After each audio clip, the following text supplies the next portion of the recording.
caminos de tiza, abriendo surcos este oficio. ¿Cómo les va? labrador. Aquí estamos para desarrollar el tema de hoy. Tenemos una entrevista con Juan Savia, que es autor de Matemática está en la sopa. Bueno, ya les di un indicio. Tenemos testimonios de docentes y estará con nosotros también el maestro Horacio Cárdenas de la Escuela 15, Distrito Escolar 13 de la Ciudad de Buenos Aires. Nuestro tema, Hora de Matemática. Me voy con los invitados de hoy y los dejo a ustedes con esta presentación. Considerada junto con lengua asignaturas esenciales, imprescindibles y base de otros conocimientos, lo cierto es que la matemática trae aparejada entre los estudiantes un gran porcentaje de fracaso. ¿Será por abstracta? ¿Porque requiere un alto nivel de simbolización y razonamiento? ¿Por problemas en la didáctica, es decir, en la enseñanza? ¿Qué etapas diferentes atravesó en la escuela y cómo se aprende en la actualidad?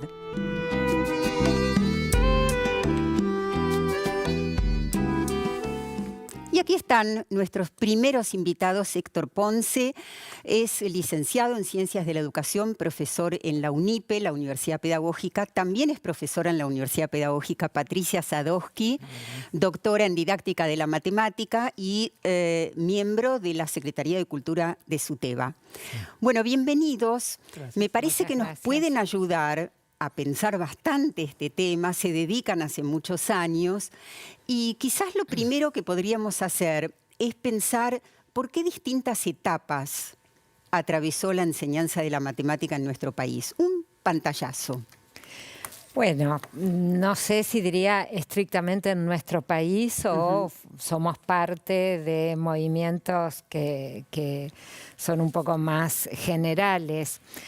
Podríamos decir que hace bastante tiempo la función de la escuela era una función, sobre todo la función de la escuela primaria, era una función de preparar para la vida cotidiana y claramente las cuentas, los cálculos eran un objetivo central de la escuela para dentro de la escuela y para fuera de la escuela. O sea, la sociedad entera colaboraba con ese objetivo, ¿no? Y Sí, con te tomo la tabla del 4. Exacto, te tomo la tabla, hacemos las cuentas, practicamos las cuentas. Bueno, a medida que se empieza a disponer de medios tecnológicos, empieza a ponerse en cuestión esa práctica repetitiva y mecánica que podía ser reemplazada por medios tecnológicos y se empieza a pensar en que otra complejidad puede entrar en las prácticas escolares. O sea, ¿será necesario saber de memoria la tabla del 9? Por ahí sí, pero ¿cómo? O solo será necesario saber eso. Claro. ¿Qué otras cosas se podrían incorporar? Me parece que también hay una etapa posterior, creo que ibas para ese lugar, perdón que interrumpí. Sí. Hay una etapa en la que se podría caracterizar un intento de formalizar un poco más la matemática. Hay una reforma entre los años 60, 70 en nuestro país, en otros países un poquito antes, donde hay un giro hacia un formalismo sobre el lenguaje, un trabajo sobre conjuntos, y un poco lo que eso provoca es ocultar lo que nosotros decimos la cocina de la matemática, los intentos, los ensayos, las formas de probar, y una etapa última, digamos, o más o menos en la que vamos ahora. Sí. ¿Te parece? ¿Estás de acuerdo? Sí, totalmente. Ahora, Patricia, sí. Hubo un momento en el que fue prioritaria la memoria por sobre el razonamiento y después algo así como un bandeo. ¿Era más importante razonar y no hacía falta aprender nada de memoria? Sí, pero revisamos mucho eso, ¿no? Porque en realidad la memoria es una herramienta esencial para el aprendizaje. El tema que nos preguntamos, un poco es lo que esbozaba Héctor recién, es cuáles son las condiciones en las que algo se aprende y entonces en qué medida se accede a cómo se producen las ideas, a qué problemas responden, para qué sirven y digamos, y un poco transmitirle a los chicos y a los jóvenes la convicción de que la matemática se puede desarmar, se puede explorar, se puede conjeturar y las ideas se inscriben en otras ideas y en ese contexto es necesario conocer algunas cosas de memoria para poder producir otras, digamos. Y ¿no es ya que cierto? hablaste de problemas, también creo que en los problemas hubo cambios enormes, ¿no? Yo recuerdo que la famosa regla de 3, simple, compuesta, se hacían problemas que eran todos iguales y lo único que cambiaba eran las cifras. Claro. Claro. Claro, porque se responde a ese mismo esquema repetitivo donde los chicos no tomaban decisiones analizando el problema para ver cuáles eran las herramientas matemáticas necesarias, sino que lo clasificaban por su formato y entonces aplicaban la ley que el formato les indicaba. Hay una autora que decía, enseñanza aprendo, aplico.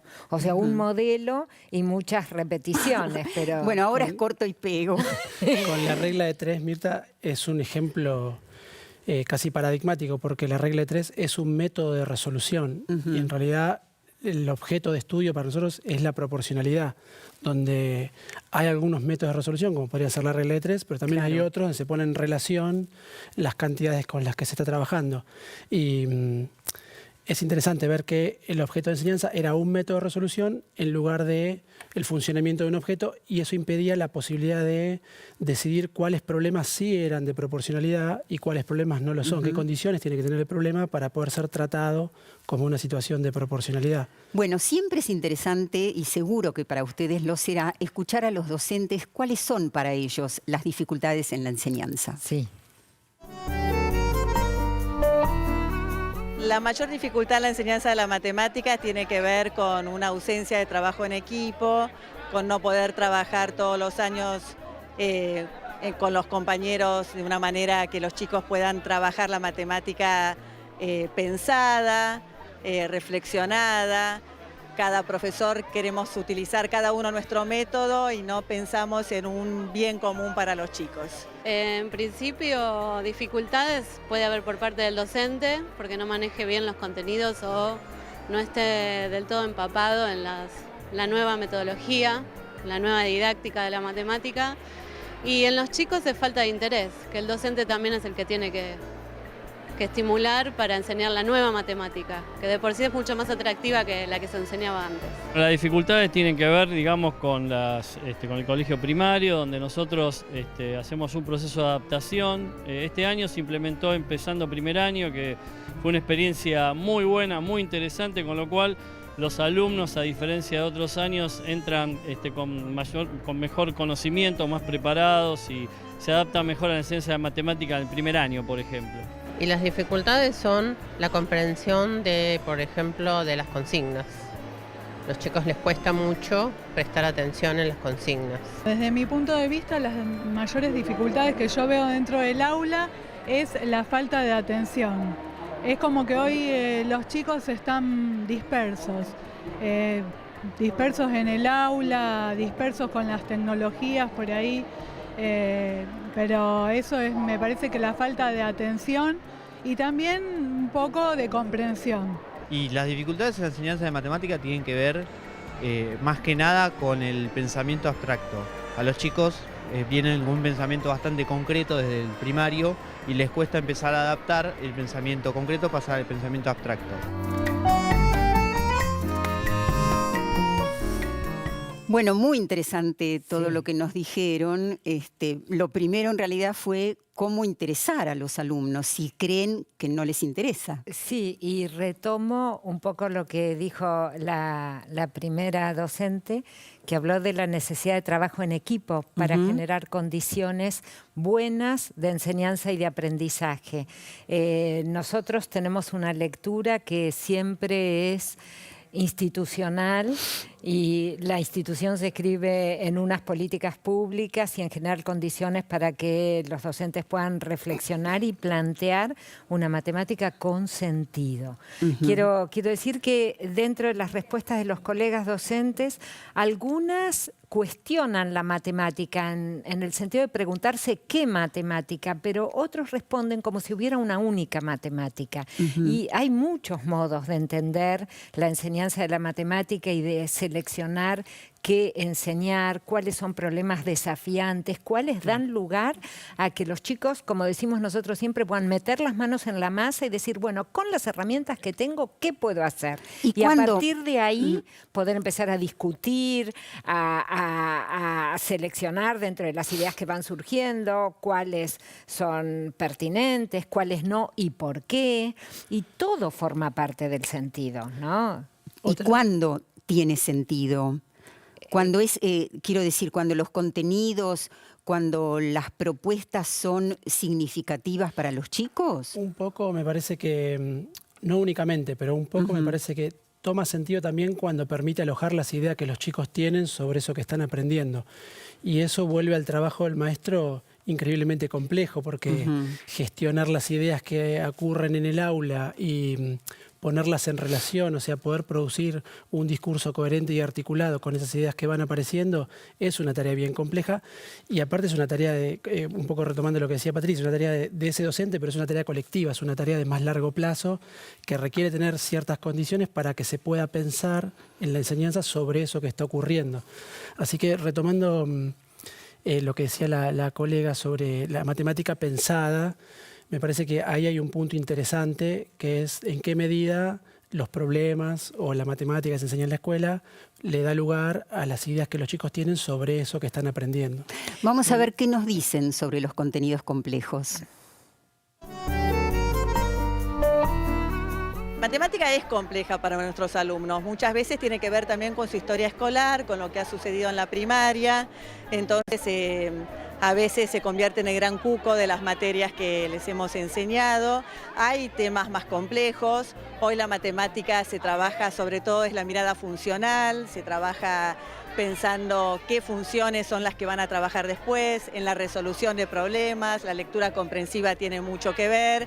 Entonces, más que un tema complejo y difícil, tiene que ver con un todo generalizado. Y tal vez los vinculados a las operaciones ya en grados más grandes.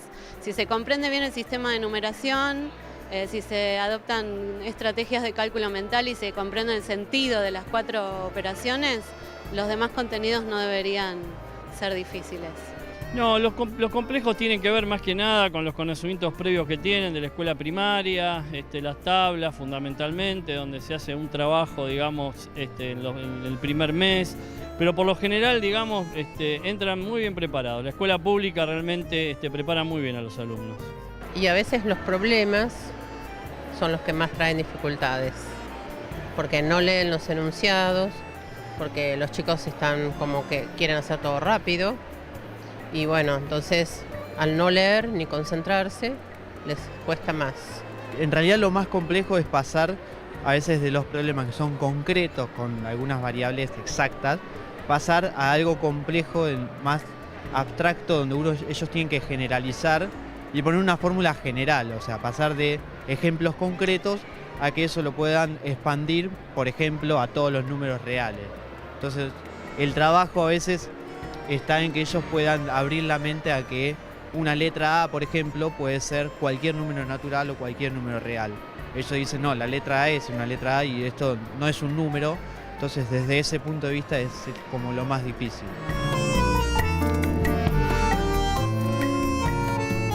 Bueno, hicieron varias veces referencia al pensamiento abstracto, a lo abstracto. ¿Eso es lo difícil? Bueno, nuevamente, dependen las condiciones en las que se proponga.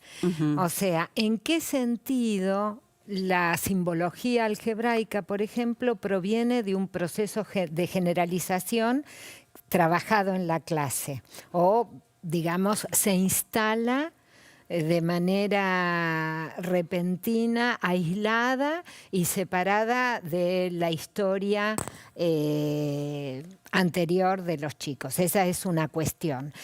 No quiero negar que, como todo aprendizaje, tiene su complejidad, pero digamos, estamos convencidos de que podemos desafiar y convocar a los chicos a un trabajo matemático intenso, que se entusiasman cuando pueden comprender que los símbolos representan relaciones que ellos construyeron previamente, ¿no? O sea, ahí hay el colega hablaba de la letra A. ¿Cómo llega la letra A?